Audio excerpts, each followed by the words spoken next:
अस्सलाम वालेकुम ख़वातीन व हज़रात। कुछ दिन पहले कैसर अहमद राजा साहब ने इल्हाद से मुताल्लिक़ जो 23 सवालात दागे, तो उनके सवालात सुनने के बाद मैं परेशान हो गया कि इन सवालात का आखिर इल्हाद से क्या ताल्लुक़ है।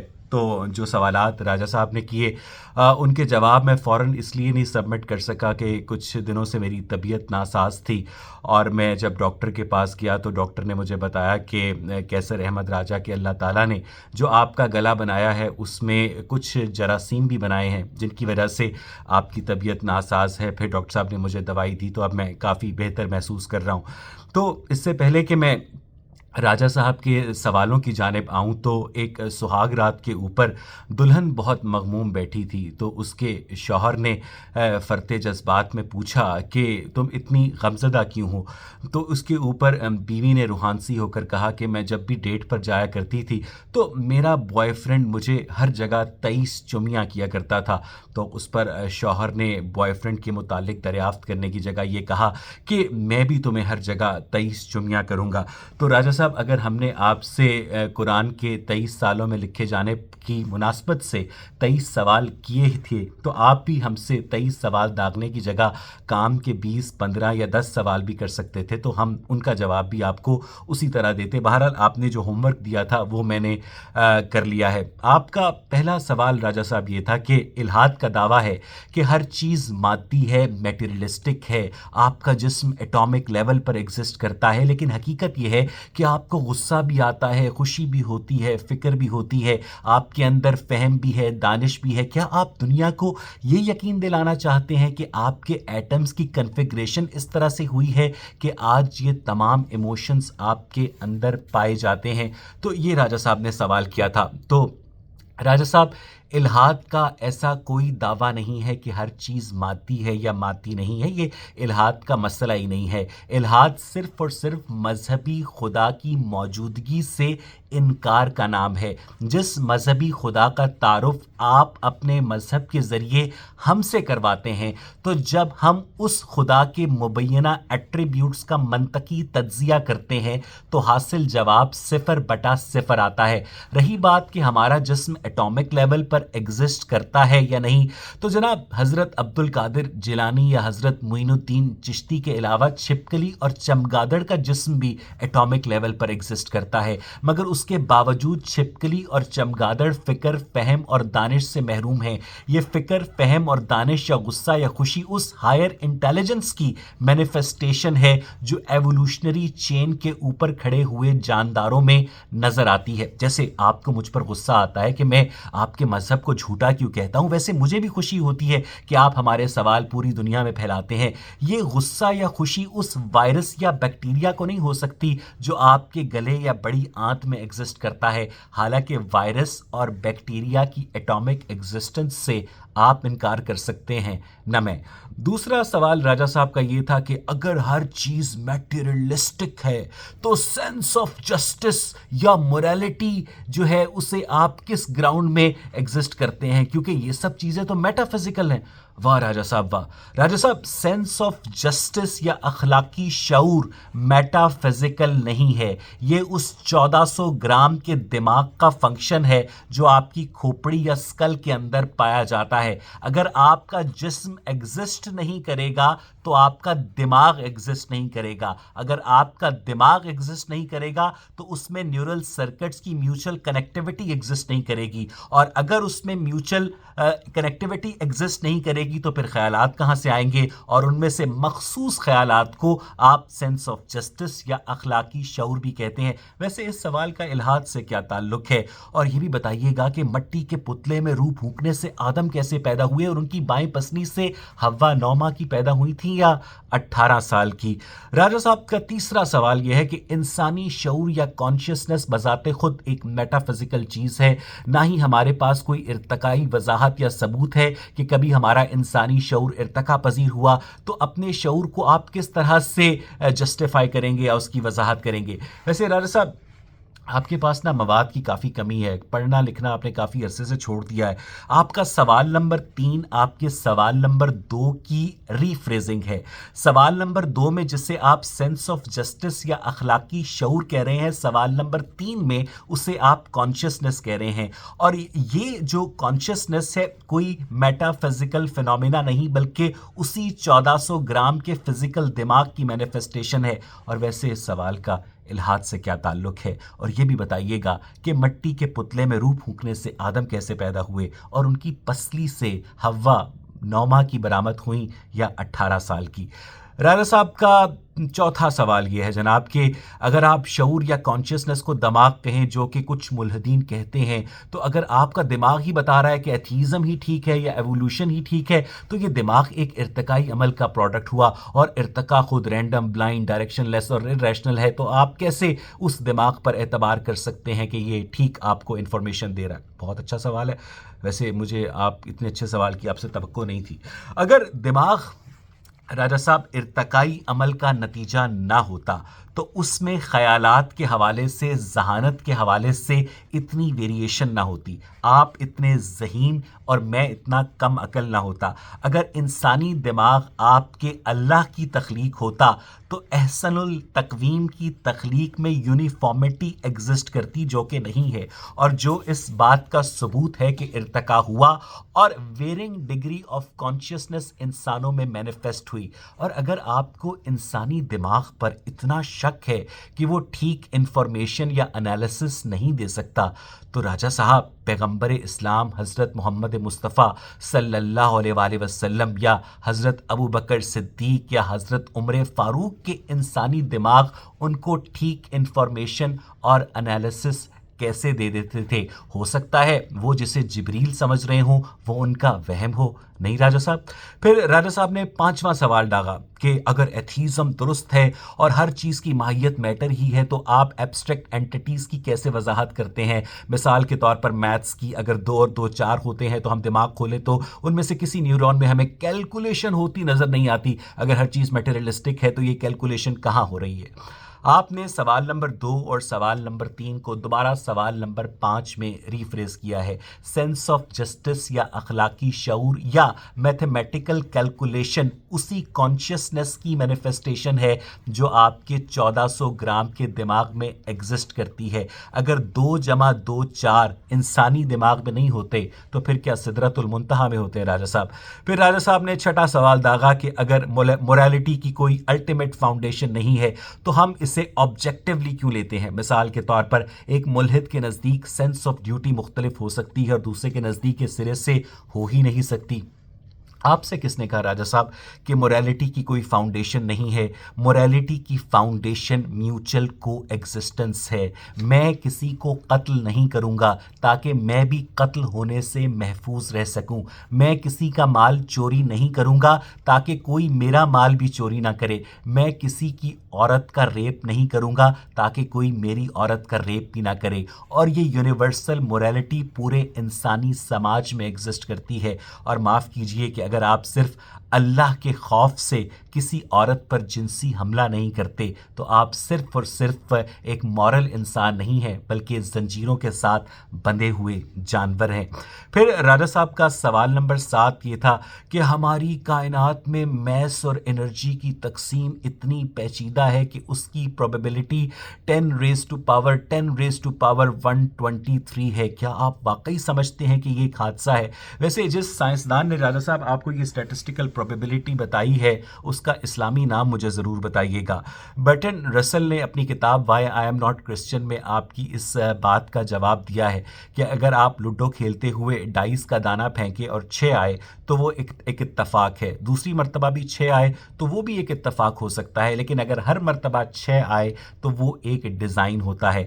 93 ارب لائٹ ایئرز کے اوپر پھیلتی ہوئی کائنات جس کے اندر 1 لائٹ ایئر 9 ट्रिलियन किलोमीटर्स के बराबर है। अगर सिर्फ और सिर्फ आपको सैयारा ज़मीन पर ज़हीन ज़िंदगी का या इंटेलिजेंट लाइफ का सुराग मिलता है तो इसका मतलब तो हादसा हो सकता है, इसका मतलब इंटेलिजेंट डिज़ाइन नहीं हो सकता।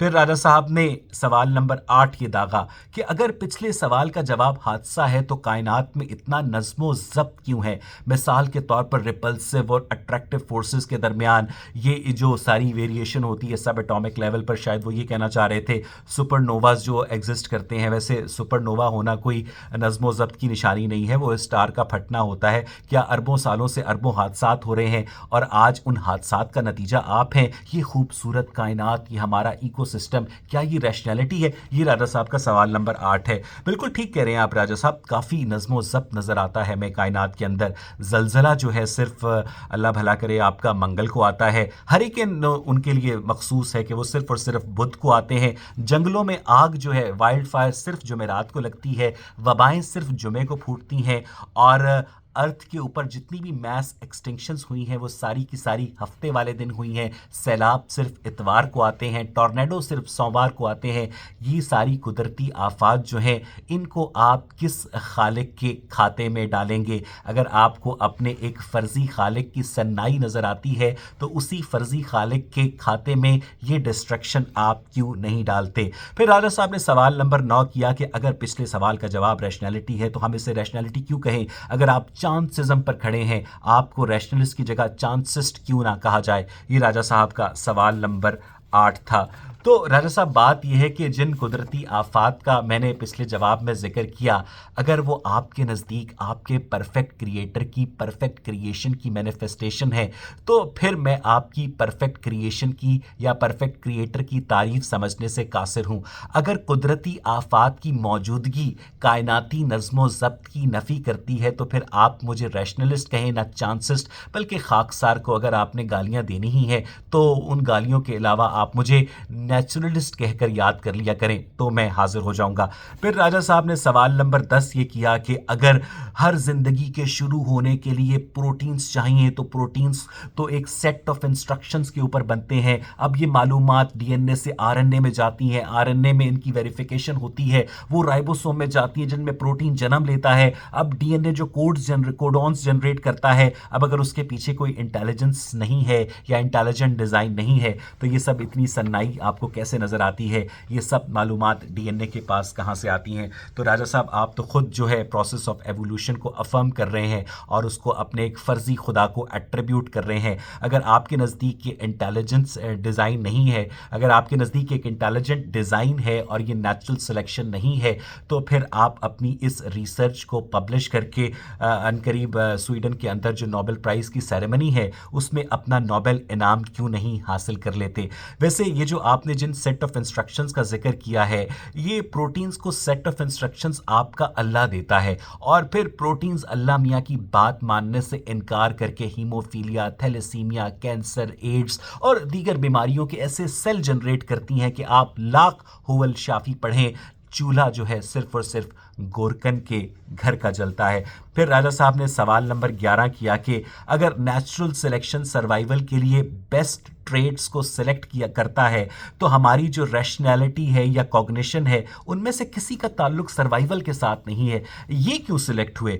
मुझे नहीं पता राजा साहब कि आप कॉग्निशन या रैशनैलिटी के बगैर किसी भी मसले को हल कैसे करते हैं, सॉल्व कैसे करते हैं। अगर आपके नज़दीक मसाइल को हल करना सर्वाइवल का दूसरा नाम नहीं है तो फिर कॉग्निशन या रैशनल एबिलिटी जो है वो नॉन सर्वाइविंग ट्रेड्स हुए। तो फिर ये नॉन सर्वाइविंग ट्रेड्स आपके अल्लाह मियाँ ने इंसानों को क्यों दिए हैं? मुझे इस सवाल का जवाब ज़रूर दीजिएगा। फिर राजा साहब ने सवाल नंबर 12 दागा, अगर ज़िंदगी बेमकसद है तो फिर निहिलिज्म भी दुरुस्त हुआ। अगर कोई अपनी ज़िंदगी को अज़ खुद मकसद दे सकता है तो हमारे पास ऐसा कौन सा ऑब्जेक्टिव मॉरल फ्रेम है जिसकी बुनियाद पर हम फैसला करेंगे किसी एक की ज़िंदगी की इंटरप्रिटेशन को गलत कह सके? अगर किसी एक को गलत कह सकते हैं तो वो तो ह्यूमैनिटी को ट्रांसेंड करेगी। अब अगर हर चीज़ मादी है और कुछ मेटाफिजिकल नहीं तो आप किस तरह अपने मॉरल फ्रेम को ग्राउंड करेंगे जिसकी बुनियाद पर आप किसी काम को गलत या दुरुस्त करेंगे? तो राजा साहब मैं आपको पहले भी बता चुका हूँ कि जो मोरालिटी होती है उसकी बुनियाद कोई भी डिवाइन मॉरल फ्रेम नहीं होता है। मोरालिटी की बुनियाद म्यूचुअल को एग्जिस्टेंस होती है। ये एक मोरालिटी है कि आप दूध में मिलावट नहीं करेंगे, ये एक मोरालिटी है कि आप खाने पीने की अशिया में मिलावट नहीं करेंगे, ये एक मोरालिटी है कि आप अद्वियात जो है खालिस बनाएंगे, ये एक मोरालिटी है कि आप किसी को कत्ल नहीं करेंगे या किसी का माल चोरी नहीं करेंगे। अगर आपके नज़दीक ये मोरालिटी जो है, ये सब कुछ करने के लिए आपको डिवाइन गाइडेंस की ज़रूरत है, तो फिर मुझे बताइएगा कि चीन के लोग, जापान के लोग ये डिवाइन गाइडेंस कहाँ से हासिल करते हैं। सवाल नंबर 13 में राजा साहब ने मुझसे पूछा कि अगर इलाहा दुरुस्त है तो ये सिर्फ एक हादसे का बाय प्रोडक्ट है, तो हम सिर्फ एक हादसे की बाय प्रोडक्ट हैं। अगर हम महज स्टार डस्ट हैं तो हम दुनिया को बेहतर बनाने की तगोदौ क्यों करते हैं और गुर्बत या सफरिंग क्यों ख़त्म करते हैं। मुझे लगता है कि आपको ये सवाल इतनी दूर अमेरिका भेजने की जगह अपने पड़ोस में चीन से पूछना चाहिए, जिसकी जो मुल्हिद पॉपुलेशन है दिन रात अपनी ज़िंदगी को बेहतर बनाने के लिए तगोदौ करती रहती है। क्योंकि राजा साहब, जो ज़िंदगी का मकसद है वो ज़िंदगी है, और मुझे नहीं लगता कि अगर आप मरने के बाद किसी फ़र्ज़ी ज़िंदगी के ऊपर बिलीव करते हैं तो उसकी वजह से आपको अपनी मौजूदा ज़िंदगी को बेहतर बनाने का हक़ ख़त्म हो जाता है। फिर राजा साहब ने सवाल नंबर 14 किया कि अगर हम गोश्त पोस्ट के बने हुए रोबोट्स हैं और अगर हम इंसान का जीनोमिक मैप लें और वैसे ही उसको रीस्ट्रक्चर कर दें तो क्या वो इंसान उठकर चलना फिरना शुरू कर देगा। तो राजा साहब, मुझे वैसे आपसे ऑनेस्टली इस सवाल की तवक्को नहीं थी। ये मेडिकल साइंस की ही देन है कि आज से 100 साल पहले जिस इंसान की औसत उम्र 36 बरस थी, आज उसकी उम्र 76 बरस हो चुकी है। और लाइफ की डेफिनेशन ही ये है कि by definition life has to come to an end. और अगर मेडिकल साइंस के ऊपर आप ये इल्ज़ाम लगाते हैं कि चूँकि मेडिकल साइंस एक मुर्दे को ज़िंदा नहीं कर सकती, इस वजह से मेरा खुदा दुरुस्त है, तो मुझे ये बताइएगा कि आपका खुदा तो किसी की कटी हुई टांग नहीं उगा सकता, किसी का कटा हुआ हाथ नहीं उगा सकता, वो किसी मुर्दे को खाक ज़िंदा करेगा। फिर राजा साहब ने सवाल नंबर 15 किया कि क्या वाकई सिर्फ मादा था और अचानक उसमें शऊर आ गया। नहीं राजा साहब, पहले शऊर जो था वो आसमानों पर तैर रहा था और फिर अल्लाह ताला ने उसके गिर्द जो है वो खोपड़ी बना दी और फिर उसके नतीजे में आज आपकी खोपड़ी के अंदर शऊर पाया जाता है। फिर राजा साहब ने सवाल नंबर 16 किया कि मुल्हिदीन के पास क्या सबूत है कि ये कायनात और उसके तमाम कवानीन फाइन ट्यूनिंग के ज़रिए खुद ब खुद वजूद में आए हैं। राजा साहब, अगर आप कभी भी साइंस के तालिब इल्म रहे हैं, जो कि मुझे नहीं लगता कि आप कभी भी रियल साइंस के तालिब इल्म रहे हैं, अगर आप रहे होते तो ऊँट के पेशाब को बायस शिफा ना करार दे रहे होते या डॉक्टर अब्दुल सलाम की क्रेडिबिलिटी के ऊपर सवाल ना उठा रहे होते। साइंस जो है ना वो हाउ को एड्रेस करती है, वाई साइंस का मसला नहीं है। वाई जो है फिलॉसफी या रिलीजन की पैराडाइम है। तो जिसको आप, जिस वजह कायनात को आप खुदा कहने के ऊपर बज़िद हैं, अपनी नन्ही सी ज़िद किए बैठे हैं, हमारे नज़दीक साइंस का ये प्रॉब्लम ही नहीं है कि ये बिग बैंग कैसे हुआ, बिग बैंग का मुहर्रिक क्या था। ये वो होली ग्रेल है जिसको अभी भी दुनिया के साइंटिस्ट सॉल्व करने से कासिर हैं। और अगर दुनिया के साइंसदान जो हैं बिग बैंग की वजह जानने से कासिर हैं, तो उसका ये कैसे मतलब हो गया तो कि उसकी वजह आपका वो अल्लाह ताला है जो एक दिन अदम में बैठा था, हालांकि आप अदम में एग्जिस्ट ही नहीं करते, और फिर वो उसने अरबी ज़बान में कुन फयकून कहा और अदम से इस कायनात को वजूद में ले आया। फिर सवाल नंबर 17 राजा साहब ने किया कि अगर इल्हाद का मुकदमा स्केप्टिसिज्म के ऊपर खड़ा है तो आप खुदा का इनकार तयक्कुन से कैसे कर सकते हैं। स्केप्टिसिज्म में यकीन नहीं है, अगर यकीन से कर सकते तो यकीन रखना तो खुद एक मेटाफिज़िकल चीज़ है। राजा साहब, मैं आपको समझा समझा कर थक गया हूँ कि प्लीज़ अपनी मेटाफिज़िकल की डेफिनेशन जो है वो दुरुस्त कर लें, क्योंकि जो यकीन है या स्केप्टिसिज्म है वो इंसानी जहन के अंदर जनरेट होता है, और ये इंसानी खोपड़ी के अंदर जो 1400 ग्राम का दिमाग है उसका इंटरनल फंक्शन है किसी चीज़ के ऊपर शक पैदा होना या किसी चीज़ के ऊपर यकीन होना। और हम आपके दिए हुए दलाइल की रोशनी में खुदा का रद्द करते हैं, क्योंकि जिस खुदा का तारुफ आप हमसे कराते हैं वो इतना मज़ह का खेज़ है कि वो हमारे मंतकी तज्ज़िये के ऊपर पूरा नहीं उतरता। राजा साहब ने सवाल नंबर 18 ये किया कि अरबों सालों में ए बायोजेनेसिस से बेजान मादे से ज़िंदगी का वजूद में आ जाना सिर्फ एक बार मुमकिन हुआ है।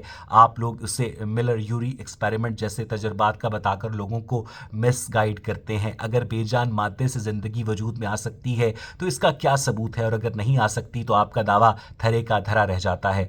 वैसे मिलर यूरी एक्सपेरिमेंट मेरे शहर शिकागो यूनिवर्सिटी में ही हुआ था, और अगर आप मिलर यूरी एक्सपेरिमेंट को गलत साबित कर दें और लोगों को बताएं कि बेजान मादे से ज़िंदगी वजूद में नहीं आ सकती बल्कि मट्टी के पुतले के अंदर रूह फूंकने से ज़िंदगी वजूद में आ सकती है, तो लोगों के फिर तख्लीक के मसाइल जो हैं हल हो जाएंगे। मुझे यकीन है कि आप अनकरीब इंसानियत की ये खिदमत भी करेंगे। फिर राजा साहब ने सवाल नंबर 19 ये किया कि अगर हर चीज़ मेटेरियलिस्टिक है तो इस जहान में फ्री विल की क्या अहमियत है? अगर फ्री विल की कोई अहमियत नहीं है तो लफ्ज़ जुर्म क्यों इस्तेमाल करते हैं? क्योंकि उसने जो किया वो दिमागी कीमियाई इम्बैलेंस की वजह से किया, और अगर उसने जुर्म किया ही फ्री विल थी तो क्या ये खुद एक मेटाफिजिकल तसव्वुर नहीं है?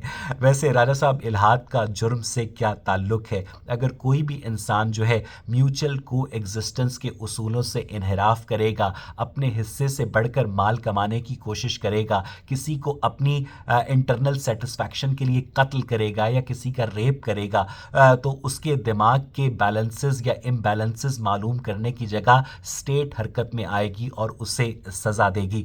मुझे नहीं समझ आती कि जिस चोर के हाथ काटने का हुक्म आपके पैगंबर देते हैं, क्या उसके आपके पैगंबर को अंदाज़ा नहीं था कि उस चोर की जो फ्री विल है उसने उसे इस बात के ऊपर उकसाया कि वो चोरी करे, और अगर आपके अल्लाह ताला ने पहले से ही उसकी किस्मत में चोरी करना लिख दिया था तो फिर उस मुजरिम की फ्री विल कहाँ पर एग्जिस्ट करती है? और इल्हाद का जराइम की दुनिया से जो ताल्लुक़ आपने इस्टेब्लिश करने की कोशिश सिर्फ़ और सिर्फ इसलिए की है कि आप सवालों की गिनती पूरी कर सकें, तो राजा साहब आप उसमें बुरी तरह से नाकाम हुए हैं। राजा साहब ने 20वां सवाल ये दागा कि अगर कैम्ब्रियन एक्सप्लोजन के बाद हमें खून के इर्तका का पता चलता है तो वो कौन सा डिलीवरी मैकेनिज्म था? मिसाल के तौर पर आर्टरीज या वेन्स अगर नहीं थी तो वो कौन सा इंफ्रास्ट्रक्चर था कि खून डिलीवर होता होगा? और अगर आर्टरीज और वेन्स पहले से नहीं थी मगर खून नहीं था तो कौन सा ऐसा सिलेक्शन प्रेशर था जिसकी वजह से ये वजूद में आ गई? आगे पीछे खून था ही नहीं। अगर ये दोनों बैक वक्त वजूद में आई थी तो हर जानदार करोड़ों जानदारों में इकट्ठी हुई, तो क्या ये एक हादसा था? राजा साहब, कम अज़ कम इस तरह के मज़ाक़ा खेज़ सवालात करने से पहले आप अपने साइंटिफिक फैक्ट्स दुरुस्त कर लें। जो ब्लड वेस्कुलर सिस्टम है वो 600 मिलियन ईयर्स पहले यानी 60 करोड़ साल पहले ट्रिप्लोब्लास्ट्स के अंदर मार्ज़े वजूद में आया, और जो कैम्ब्रियन एक्सप्लोजन है उसके 6 करोड़ साल के बाद 1 करोड़ के अंदर 100 लाख होते हैं, ठीक है। वो 54 करोड़ साल पहले कैम्ब्रियन एक्सप्लोजन हुआ, यानी ब्लड वेस्कुलर सिस्टम की एवोल्यूशन में, अपीयरेंस में और कैम्ब्रियन एक्सप्लोजन के दरमियान 6 करोड़ साल का गैप है। और वैसे अगर आपके नज़दीक ये एवोल्यूशन गलत है तो फिर हमें ये बताइएगा कि मट्टी के पुतले में रूह फूंकने से आदम कैसे पैदा होता है, और उसकी बाएं पसली से हव्वा 9 माह की पैदा हुई थी या 18 साल की? फिर राजा साहब ने सवाल नंबर 21 ये दागा कि यूजेनिक्स की मूवमेंट जो कि डार्विनिज्म पर बेस थी, उसने हज़ारों इंसानों का कत्लेआम किया। जो लोग जिसका कुछ लोगों को इन्फीरियर समझते थे उनकी नस्लों को आगे बढ़ाना बुरा समझा जाता था। उसके बाद हिटलर ने भी इसे इंडोर्स किया। तो क्या हम इसे गलत समझते हैं? हमारे पास सेंस ऑफ जस्टिस है, मगर मुल्हिदीन के लिए तो हर चीज़ मादी है। आप किस बुनियाद पर उसे बुरा कहते हैं? वैसे बनु कुरैज़ा के 900 मासूम लोगों को कत्लेआम करने वालों के जो पैरोकार हैं वो अगर कत्ल के बारे में सवाल उठाते हैं तो बड़े मज़ाक़ा खेज़ लगते हैं। बनु कुरैज़ा के कत्लेआम के बाद उसको जस्टिफाई करने के बाद कम से कम आपके मुंह से ये बात जचती नहीं है। और जो मुल्हिदीन हैं वो इस तरह के किसी भी कत्लेआम को म्यूचुअल को एग्जिस्टेंस की बुनियाद के ऊपर बुरा कहते हैं कि तमाम इंसानों को प्लैनेट अर्थ के ऊपर सर्वाइव करने का पूरा हक हासिल है। फिर राजा साहब ने गिनती पूरी करने के लिए सवाल नंबर 22 ये किया कि एक सैयारे को एग्जिस्टेंस के लिए 50 से ज़्यादा रिक्वायरमेंट्स दरकार होती हैं। अगर चांद हमसे ज़रा दूर होता या करीब होता, ज़मीन का सरकमफ्रेंस ज़्यादा होता तो इंटेलिजेंट लाइफ अपीयर ना होती। तो क्या ये हादसा था? तो क्या इस कायनात के अंदर जो करोड़ों अरबों सैयारे जो हैं बग़ैर किसी इंटेलिजेंट लाइफ के ज़हूर पजीर हुए, बग़ैर जो हैं बग़ैर किसी मकसद के सितारों के गिर्द रिवॉल्व कर रहे हैं, तो उनकी तख्लीक के मुतालिक राजा साहब आप क्या कहेंगे? क्या उनकी तख्लीक जो है वो सिर्फ़ और सिर्फ एक हादसा है या आपके फ़र्ज़ी अल्लाह ताला का انٹیلیجنٹ ڈیزائن ہے. اور راجہ صاحب نے آخری سوال یہ کیا جس کا مجھے ابھی بھی نہیں پتا کہ نیچرل سلیکشن کا الحاد سے کیا تعلق ہے، لیکن چونکہ راجہ صاحب نے ہوم ورک دیا تھا تو ہم نے ہوم ورک کر دیا ہے کہ جناب نیچرل سلیکشن کیا ہوتی ہے، یہ انٹیلیجنٹ ہوتی ہے یا بلائنڈ ہوتی ہے، تجربے کر کے اسپیشیز بناتی ہے، ریشنل ہوتی ہے. یہ راجہ صاحب نے سوال کیا. تو راجہ صاحب جو نیچرل سلیکشن ہوتی ہے وہ فیوریبل ٹریٹس والے جاندار کو انیبل کرتی ہے کہ وہ قدرتی آفات کا بہتر مقابلہ کر سکیں، اور انفیوریبل ٹریٹس والے جاندار جو ہیں معدوم ہو جاتے ہیں. یہ نیچرل سلیکشن ہوتی ہے. ڈوڈو جو ہے معدوم ہو چکا ہے، میمتھ جو ہے معدوم ہو چکا ہے، پیسنجر پجن یعنی پیغام رسانی والا کبوتر جو ہے اسی نیچرل سلیکشن کی وجہ سے معدوم ہو چکا ہے. یہ بلائنڈ ہوتی ہے. اگر یہ انٹیلیجنٹ ہوتی تو آپ کے اللہ کی اتنی خوبصورت مخلوقات کو اس زمین کے اوپر ایکسٹنکٹ نہ کرتی. تو راجہ صاحب میں نے آج کوشش کی ہے کہ آپ نے جو 23 سوالات اٹھائے تھے، کہیں کی اینٹ کہیں کا روڑا، بھانمتی نے کنبا جوڑا، اور آپ نے زبردستی ان کو الحاد کے ساتھ کنیکٹ کرنے کی کوشش کی تھی، ہمارے نمبر آف 23 کوسچنس کے ساتھ کنیکٹ کرنے کی کوشش کی تھی. آپ نے بھی کہا جی 80 الحاد تو 23 سوالات کریں گے. تو آپ نے یہ جو مختلف کانشیسنس کے حوالے سے، سائنس کے حوالے سے، مورل گراؤنڈ کے حوالے سے، فلسفی کے حوالے سے، ہر سوال کو آپ نے الحاد کے ساتھ جوڑنے کی جو ناکام کوشش کی ہے.